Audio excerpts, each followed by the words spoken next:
Cümleten selamun aleyküm hanımlar. Divopatik YouTube kanalıma hepiniz hoş geldiniz. Bugün birlikte tek renk ajurlu çok güzel bir 5 şiş patik yapacağız. Ben patiğimde normal patiklik iplerden kullandım. Şişlerim 3 numara. Modelim de şöyle. Çok güzel, çok kolay, çok şık bir model oldu hanımlar. Böyle ajurlu modelimiz. Duruşu bu şekilde. Patiğimizin tabanı, topuğumuz. Bu patik benim elimin ölçülerine göre 37, 38 ve 39 numara ayaklar için uyumlu oldu. Hemen patiğimize başlayalım. Burun kısmından her zaman olduğu gibi 12 ilmek atarak başlayacağım. 12 ilmek atacağız. Ben bu başlama tekniğini hemen hemen bütün 5 şiş patik videolarımda paylaştım. Tekrardan gösteriyorum. Sebebi şu: bu videoya ilk defa denk gelecek olan hanımların da kafaları karışmasın diye. Bu şekilde 12 adet ilmek atıyoruz. Sayalım. 3, 6, 9, 12. Şimdi geri döndük hanımlar. Bu ilk sırada ilmeklerimin hepsini ters öreceğim. Şöyle kenar ilmeğimi aldım. Devamındaki ilmeklerimi ters olarak örüyorum.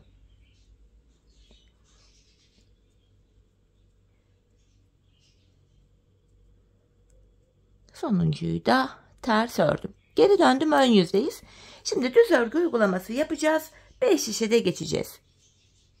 Kenar ilmeğimi alıyorum.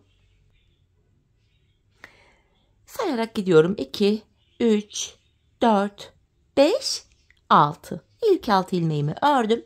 Kalan 6 ilmeğimi de ikinci şişim ile örüyorum.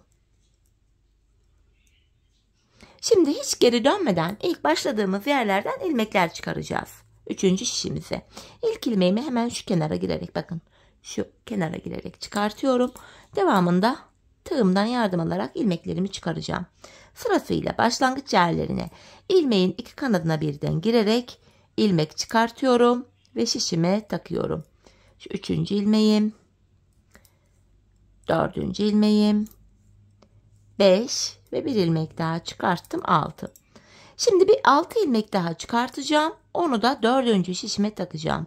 Şu birinci ilmeğim, 2, yarım ilmek aldım. Şu üçüncü ilmeğim, dördüncü, şu 5 ve bir ilmek de şu kenardan çıkartıyorum, 6. 4 şişimde de 6'şar ilmeğim oldu. Şimdi 5. şişimi aldım. İlmeklerimizi bir sıra düz öreceğiz. 5 şiş patik burnunda. Bir sıra dediğimiz olay şudur: 4 şişimizdeki ilmekleri de örüp tamamlayınca bir sıra örmüş oluyoruz. İkinci şişime geçtim. Buradaki ilmekleri de öreceğim. Boşalan şişimiz ile sıradaki şişteki ilmeklerimizi örüyoruz. 5 şiş patik böyle dolanarak örülüyor aynı yönde. Üçüncü şişime geldim. Buradaki 6 ilmeğimi de yine düz örüyorum.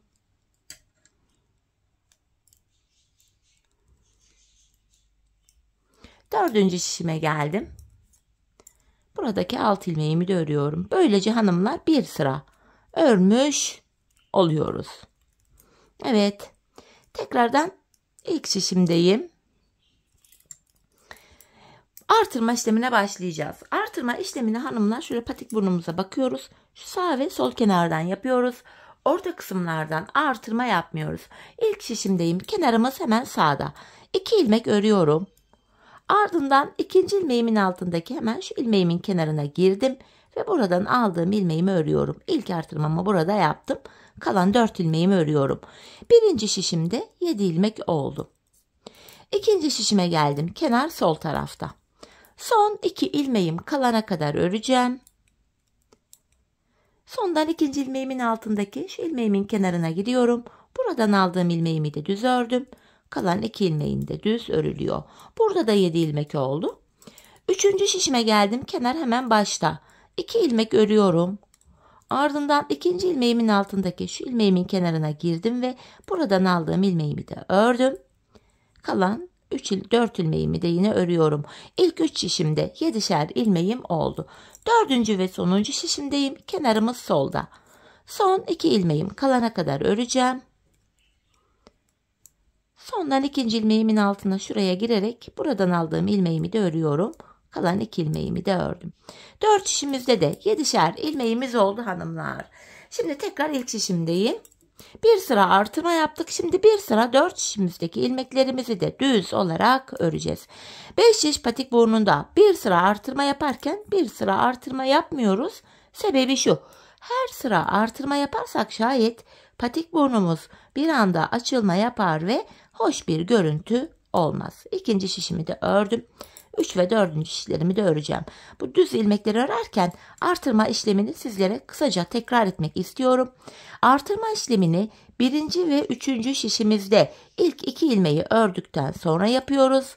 2. ve 4. şişimizde de son 2 ilmek kalana kadar örüp öyle artırıyoruz. Evet, 4. şişimdeki ilmeklerimi de düz ördüm. Tekrar bir sıra düz ördük. İlk şişimize geldik yeniden. Şimdi kenarımız başta artırmaları yapacağız. 2 ilmek örüyorum. Ardından 2. ilmeğimin altına girerek şuraya. Buradan aldığım ilmeğimi de düz ördüm. Kalan 5 ilmeğim düz örülüyor. İlk şişimde böylece 8 ilmeğim oldu. İkinci şişime geldim. Kenar solda. Son 2 ilmeğim kalana kadar öreceğim. Sondan 2. ilmeğimin altına girdim ve buradan aldığım ilmeğimi de düz ördüm. Kalan 2 ilmeğimi de örüyorum. Burada da 8 ilmek oldu. 3. şişimdeyim, kenar başta. 2 ilmek örüyorum. 2. ilmeğimin altına giriyorum ve buradan aldığım ilmeğimi de ördüm. Kalan 5 ilmeğimi de öreceğim. İlk 3 şişimizde 8'er ilmeğimiz oldu. 4. ve sonuncu şişimdeyim, kenar solda. Son 2 ilmeğim kalana kadar öreceğim. Sondan 2. ilmeğimin altına girdim ve buradan aldığım ilmeğimi de örüyorum. Kalan 2 ilmeğim de düz örülüyor. 4 şişimizde de 8'er ilmeğimiz oldu. Bir sıra artırma yaptık. Şimdi bir sıra ilmeklerimizi düz öreceğiz. Ardından artıracağız. Düz öreceğiz, artıracağız. Patik burnunu bu şekilde tamamlayacağız. Hanımlar, ben bu patiğimde her bir şişimde 14'er ilmeğim olana kadar artırmalarımı yaptım. Ardından modelime başladım. Şimdi hep birlikte artırmaları yapalım gelelim. Sonrasında birlikte modelimizi kuralım. Evet hanımlar, ben her bir şişimde 14'er ilmeğim olana kadar artırmalarımı yaptım geldim. Artırmadan sonra bir sıra düz örmedim. Hemen modelimize başlayacağız. Hanımlar, modelimiz 6 sıradan oluşuyor. Her 6 sırada bir aynı modeli tekrar ediyoruz. Şimdi modelimiz 3 ilmek üzerine kuruluyor. 3 düz ilmek ve model aralarında 2'şer tane ters ilmeğimiz var. Toplamda 6 tane model kuracağız. İlk şişimdeyim. Birinci şişimdeyim. Modelim için 3 ilmek düz örüyorum. Aralarına 2'şer ilmek ters. Bu ters ilmekler model bitene kadar ters olarak örülecek. 3 ilmek düz örüyorum. 2 ilmek ters. 3 ilmek düz örüyorum. 2 ilmek ters. Şu bir. İkinci şişimden devam ediyorum. İkinci ters ilmeğimi de buraya ördüm. 3 ilmek düz örüyorum. 2 ilmek ters. 3 ilmek düz örüyorum. 2 ilmek ters ve kalan son 3 ilmeğimi de düz olarak ördüm. Modelimizin ön yüzde ilk sırası bu şekildeydi. Şimdi tabanımıza geldik hanımlar. Tabanımızda model kurulumu yok. İlmeklerimizin hepsini düz olarak örüyoruz.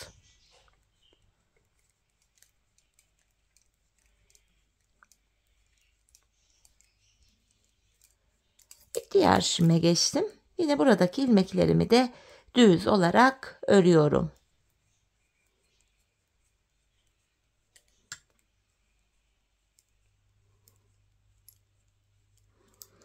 Tekrar ilk şişimdeyim. Modelde ikinci sıramız. İlk sırada yaptığımız işlemin aynısını yapacağız. 3 düz, 2 ters. 3 ilmek düz örüyorum. Aralardaki 2 ters ilmeğim ters örülüyor. 3 ilmek düz, 2 ters. İkinci şişime geçtim. Hemen ilk ters ilmeğimi burada da örüyorum. Devamında yine 3 ilmek düz, 2 ilmek ters. Yeniden 3 ilmek düz, 2 ters ve 3 ilmek düz. Modelimizde ikinci sıramızı da bu şekilde yaptık. Şimdi hanımlar tabana geçiyorum. Tabandaki ilmeklerimi yine düz olarak örüyorum. Artık hanımlar videonun devamında bu taban bölümü göstermeyeceğim, keseceğim. Hani sizler örüp geleceksiniz. Çünkü tabanda gösterilecek herhangi bir model, bir detay yok. Tamamen bu şekilde tabanımız düz örülüyor. Bu aşamada sizler bu taban bölümünde videonuzu durdur oynat yaparak patiğinizi kolayca yapabilirsiniz. Modelli bölümün her aşamasını tek tek göstereceğim sizlere. Evet, tabanımızı düz ördüm. Şimdi tekrar ön yüze geçtik. İlk şişimizdeyiz. Modelde 3. sıramız hanımlar. 3. sıramızda yapacağımız işlem şu. İpimi şişime doluyorum. Bakın şöyle ajurumu yaptım. Ortada üçlü bir kesim yapacağız. Şu orta ilmeğim önde olacak şekilde kesim yapacağız. Şimdi bu ikinci ilmeğimi şöyle alıyorum. İlk ilmeğimin önüne getirdim. Şöyle bıraktım. Bu iki ilmeğimi ve 3. düz ilmeğimi de şişime alarak üçünü birden kesiyorum ve ipimi şişime doluyorum. Yani ajurumu yaptım. Tekrar burada 3 ilmeğimiz oldu. Aradaki 2 ters ilmeğim yine ters örülüyor.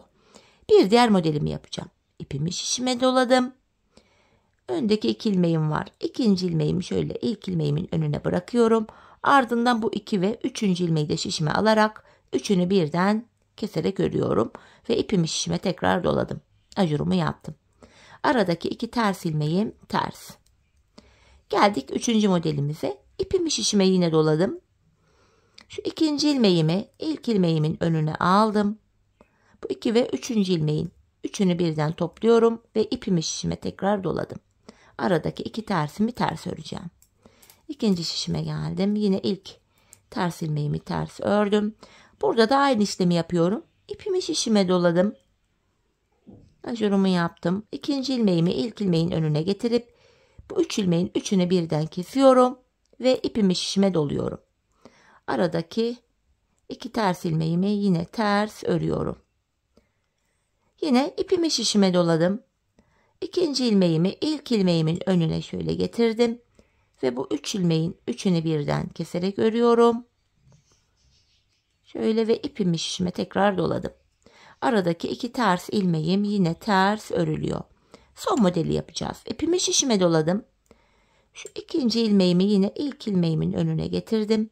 Buradaki 3 ilmeğin üçünü birden kesiyorum ve tekrar son kez ipimi şişime doluyorum. Burada son kez bir ajur yapıyoruz. Şimdi hanımlar tabandaki ilmekleri düz örelim gelelim. Evet, tabanımızı ördüm hanımlar. Yeniden ilk şişimizdeyiz. Modelimizde 4. sıramız. Bu sıramızda ilmekleri gördüğümüz gibi öreceğiz. Bir önceki sırada işlem yapmıştık. 3 ilmek düz örüyorum. 2 ilmek ters. 3 ilmek düz örüyorum. 2 tane ters. 3 ilmek düz örüyorum. 2 tane ters öreceğim. Şöyle. Model ördükçe kendini gösterecek. Hemen ikinci ters ilmeğimi de buradan alarak örüyorum. Tekrardan 3 ilmek düz. 2 tane ters. 3 ilmek düz örüyorum. 2 ters. Ve son 3 ilmeğimi de düz ördüm. 4. sıramızı böylece tamamlamış olduk. Şimdi tabanımızı örelim gelelim. Evet, tabanımızı ördüm hanımlar. Şimdi tekrar ilk şişimize geldik ön yüze. Modelde 5. sıramızı yapacağız hanımlar. 5. sıramızda yapacağımız işlem şu. 3 tane düz ilmeğim var. İlkini normal örüyorum. Tekrardan ipimi şişime doladım. Öndeki 2 ilmeği birlikte şöyle keserek örüyorum. Yani sola doğru kesim yapıyoruz. İlk modeli yaptık. Aradaki 2 tersimi örüyorum. Şimdi ikinci modeli yapacağım. İlk ilmeğimi düz örüyorum. İpimi şişime doladım ve öndeki 2 ilmeğimi birlikte sola doğru kesiyorum. Bu şekilde. Aradaki 2 ters ilmeğim yine ters örülüyor. Devam ediyorum. İlk ilmeğimi düz ördüm. Artırma yaptım ve öndeki 2 ilmeğimi keserek örüyorum. Aradaki 2 ters ilmeğimiz ters. İkinci şişime geçtim. Ters ilmeğimi buradan alarak örüyorum. Yeniden bakın ilk ilmeğimi düz ördüm. Artırma yapıyorum. Öndeki 2 ilmeğimi kesiyorum. Aradaki 2 ters ilmeğimi ters ördüm. İlk ilmeğimi ördüm. Artırıyorum. Öndeki 2 ilmeğimi kestim. Araya 2 tane ters örüyorum. İlk ilmeğimi düz ördüm. Artırma yaptım ve öndeki 2 ilmeğimi kesiyorum. Modelimizde 5. sıramızı bu şekilde yaptık hanımlar. Şimdi tabanımızı örelim gelelim. Evet hanımlar, tabanımı ördüm. Yeniden ön yüzde, modelde 6. ve sonuncu sıradayız. Bu sıramızda yine ilmekleri gördüğümüz gibi öreceğiz. 3 ilmek düz, 2 tane ters. 3 ilmek düz örüyorum. 2 tane ters. 3 ilmek düz örüyorum. 2 ters. İkinci şişimden devam ediyorum. İkinci ters ilmeğimi de burada ördüm. Yine 3 ilmek düz, 2 ters. 3 ilmek düz, 2 ters. 3 ilmek düz örüyorum ve tabana geçeceğiz. Modelimizin hepi topu bu kadar hanımlar. Böyle ilk modelimizi tamamladık. Şu anda model kendini göstermiyor. Pek belli değil. Zaten ördükçe şekil ortaya çıkacak bu şekilde. İkinci modeli de yine birlikte kuracağız. Şimdi tabanımızı örelim gelelim. Evet, tabanımızı ördüm. Geldim hanımlar. Tekrardan ön yüzdeyiz. Şimdi ilk modelimizi nasıl yaptıysak ikinciyi de aynı şekil başlatacağız hanımlar.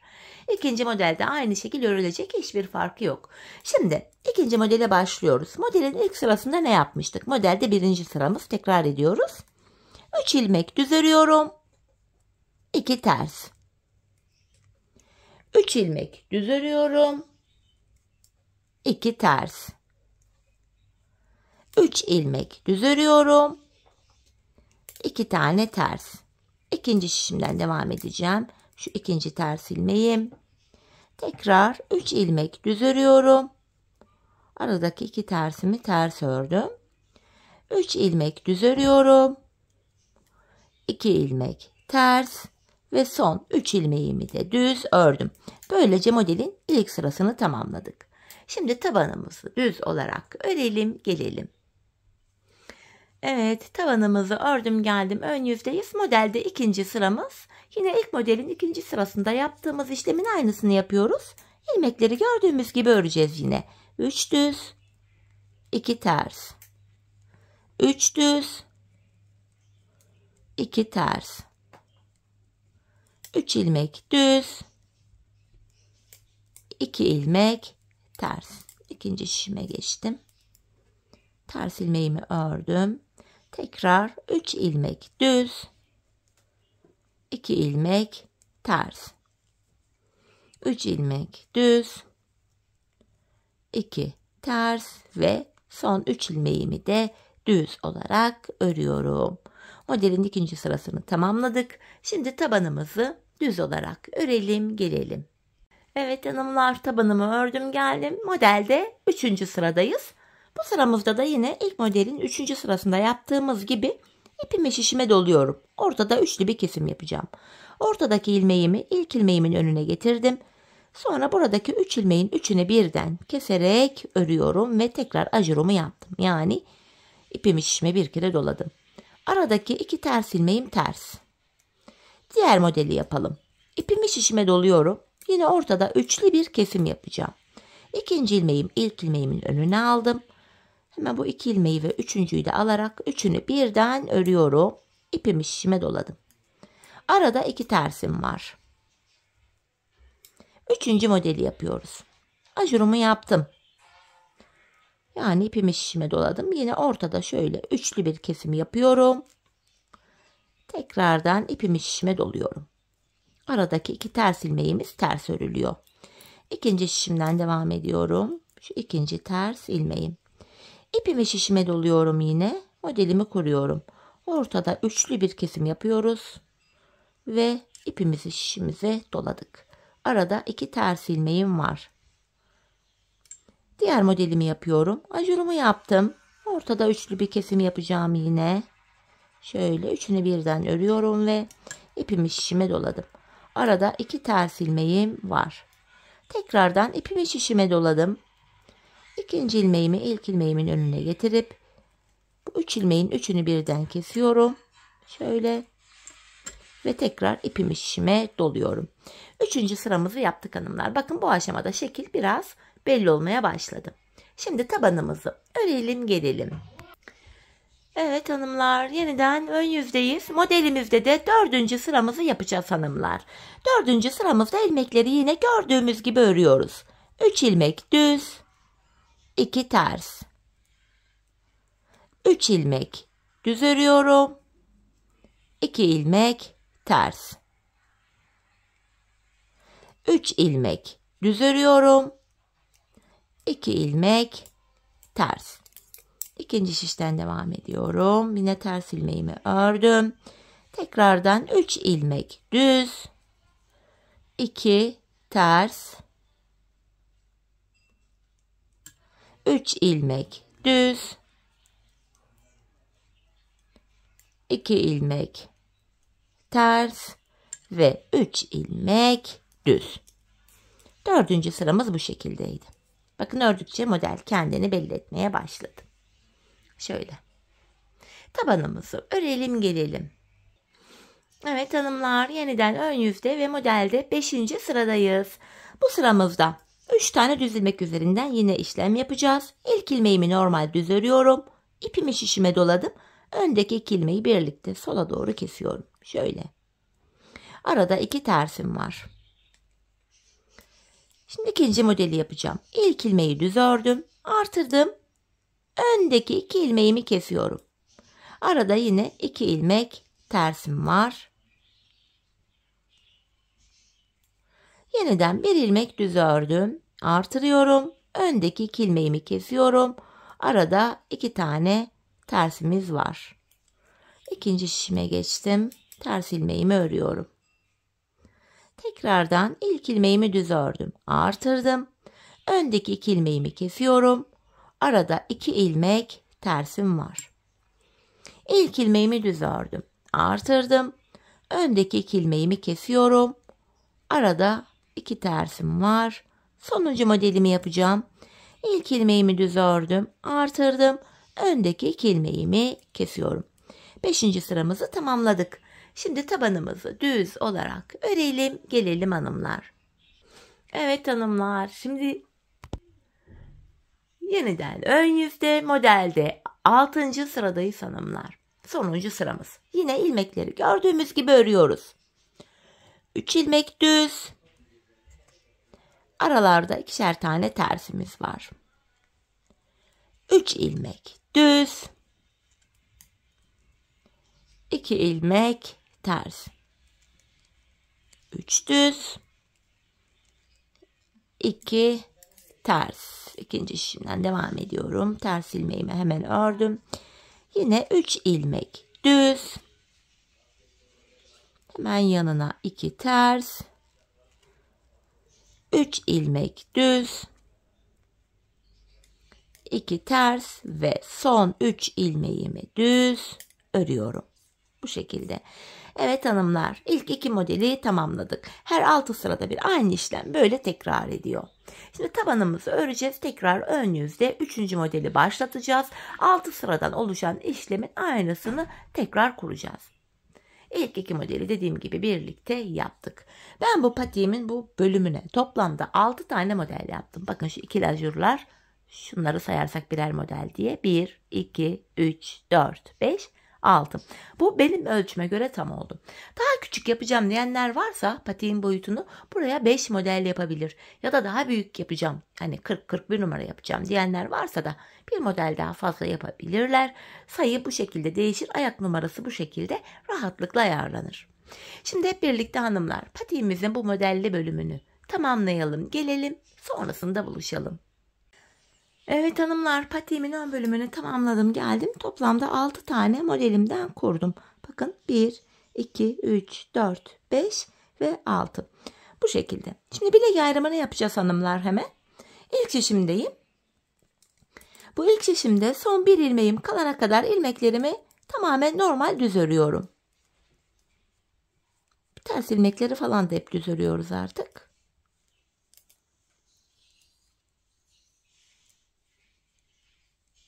Evet. Şimdi buradaki sonuncu ilmeğim ile ikinci şişimdeki ilk ilmeğimi alıyorum. Bu iki ilmeği şöyle birbiriyle yer değiştirdim. Yer değiştirdiğim ilk ilmeğimi ilk şişimle örüyorum. Bilek ayrımında yani burada ilmekleri yer değiştirerek örüyoruz. Sebebi şu: bilek ayrımı daha sıkı ve sağlam oluyor. Ortada ayrık bir görüntü oluşmuyor. Patiğimizin arka bölümüne geçtik buralara. Ben patiğimin bilek kenarlarına 8'er ilmek haroşa ördüm. Ben örgümüzün hem ön hem arka yüzünde düz örgü örerek haroşalarımı elde ediyorum. İkinci şişimden devam ediyorum. Bu bilek kenarındaki ilk 8 ilmeğim haroşa. Bunları düz örüyorum öncelikle. 4, 5, 6, 7, 8. Ön yüzde olduğum için devamındaki ilmeklerimi de düz örmeye devam ediyorum. Artık patiğimizin arka bölümüne geçtik hanımlar. Patiğimizin bu arka bölümünde ön yüzde düz, arka yüzde de ters örgü uygulaması yapacağız. Bilek ayrımına kadar öreceğiz, ardından geri döneceğiz. Geri döndüğümüzde arka yüzde olacağımız için ilmekleri ters öreceğiz. Sadece bilek kenarlarındaki 8'er ilmek haroşamızı haroşa olarak örmemiz gerekiyor. Bu şekilde tabandaki ilmeklerimi örüyorum.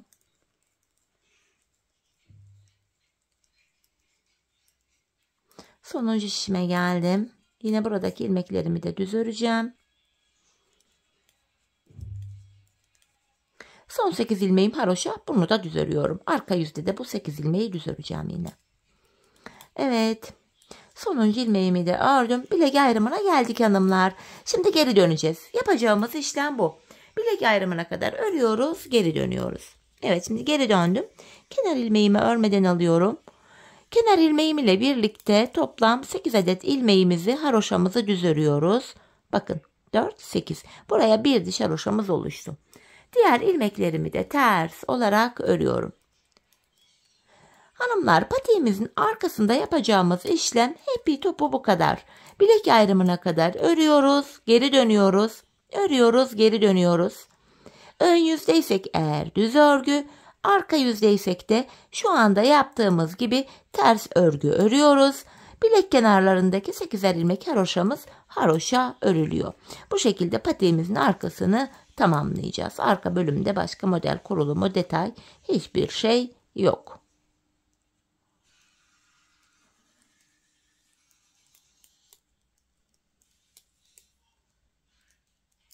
Son şişime geldim.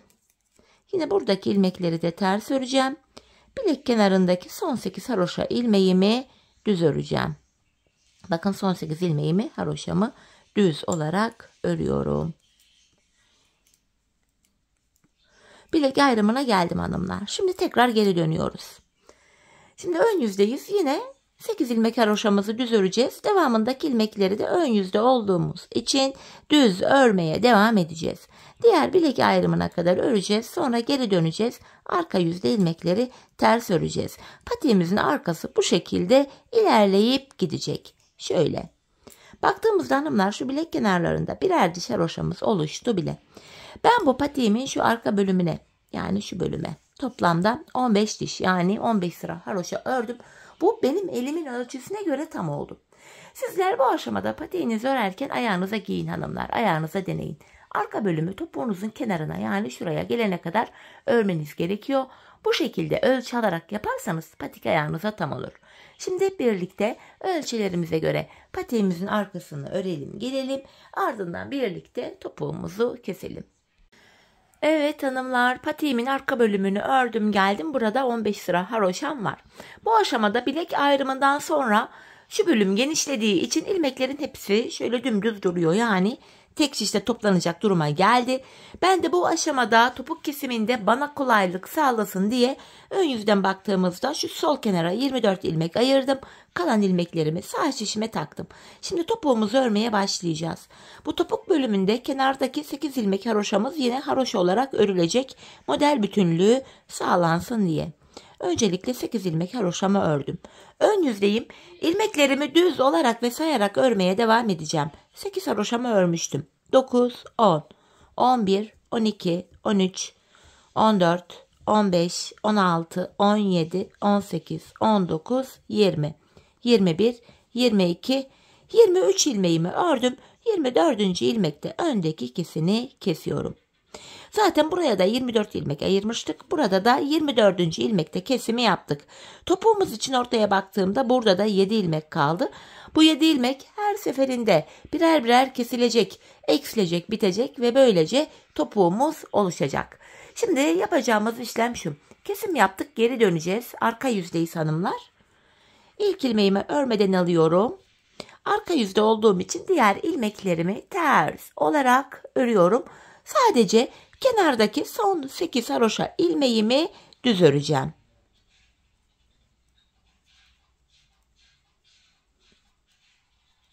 Bu şekilde bakın son 8 ilmeğime geldim. Kalan ilmeklerimi düz olarak örüyorum hanımlar. Bu şekilde. Tekrar geri döndüm. Yine ön yüzdeyiz. Bir önceki sırada yaptığımız işlemin aynısını yapacağız. Yani ilk 23 ilmeğimizi öreceğiz. 24. de kesimimizi yapacağız. 8 haroşamı ördüm. Sayarak gidiyorum. 9, 10, 11, 12, 13, 14, 15, 16, 17, 18, 19, 20, 21, 22, 23. 24. ilmekte öndekini de alıp ikisini kestim. İkinci kesimi yaptık. Bir önceki sırada arada 6 ilmek vardı. Şimdi baktığımızda 7 ilmek vardı bir önceki sırada. Şimdi 6 ilmek kaldı. Tekrar geri döneceğiz. Kesim yaptık. Arka yüzde ilmekleri öreceğiz. Ön yüzde tekrar ilk 23 ilmeği örüp 24'te kesim yapacağız. Biz bu kesme işlemine aradaki 6 ilmek bitene kadar devam edeceğiz. Şimdi hep birlikte topuğumuzu örelim, ardından buluşalım. Evet, aradaki ilmeklerin bitene kadar patiğimin topuğunu ördüm geldim. İlk başta sol tarafa 24 ilmek ayırmıştık. Kesimlerden sonra sağ şişimizde de 24 ilmeğimiz kaldı. Şimdi patiğimin düz tarafı içeride, ters tarafı da dışarıda olacak şekilde ikiye katladım. Kesim yapacağız artık hanımlar. Tığ ile kesim yapacağım ben.